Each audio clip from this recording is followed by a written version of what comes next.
মহিলা ঐক্য মঞ্চৰ তৰফৰ পৰা আজি প্ৰতিবাদী কাৰ্যসূচী আমি হাতত লৈছোঁ এখন ড্ৰাগছমুক্ত সমাজ গঢ়াৰ বাবে।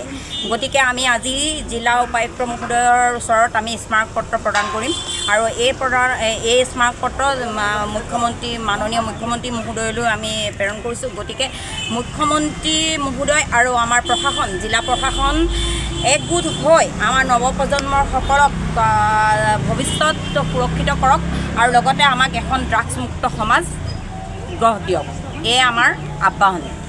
ঘৰে ঘৰে ধ্বংস হৈছে, নিজৰ মাক বাপেকক নমনা হৈছে। সেইকাৰণে আমাক ড্ৰাগছমুক্ত এখন সমাজ লাগে। কিয়নো আজি যিহেতু প্ৰশাসনে ধৰিছে, যিয়ে নেকি ড্ৰাগছ খোৱাজনক ধৰিছে, কিন্তু এনেকুৱা কৰিব লাগিব, ড্ৰাগছ খাইছে তেওঁলোকৰ বা প্ৰত্যুত্তৰ লাগিব, তেওঁলোকে ক'ৰ পৰা ক্ৰয় কৰিছে এই ড্ৰাগছখিনি, সেই ড্ৰাগছ ঘাটি উচ্ছেদ কৰিব লাগিব। মেইন ঘাটি উচ্ছেদ কৰিলেহে আমাৰ ড্ৰাগছমুক্ত এখন সমাজ গঢ়া হ'ব। সেইকাৰণে আমি অনুৰোধ কৰিছোঁ আমাৰ শিৱসাগৰ জিলা আয়ুক্ত মহোদয়লৈ আমি এখন স্মাৰ্ট আনিছোঁ, যাতে আমাৰ শিৱসাগৰ জিলাখন ড্ৰাগছে ভৰি পৰিছে আৰু যিখিনিয়ে ড্ৰাগছ ব্যৱসায় আচল কৰিছে তেওঁলোকক ধৰি মানে কাৰাগাৰলৈ প্ৰেৰণ কৰিব লাগে, 7 বছৰ কাৰাদণ্ড দিব লাগে। তেতিয়াহে তেওঁলোকে ভয় খাব, ড্ৰাগছমুক্ত এখন সমাজ গঢ়া হ'ব।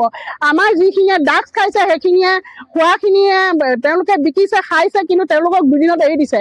কিন্তু আমিও প্ৰশাসনৰ লগত আছোঁ, আমিও সহায় কৰিম, কিয়নো আমাক এখন ড্ৰাগছমুক্ত সমাজ লাগে।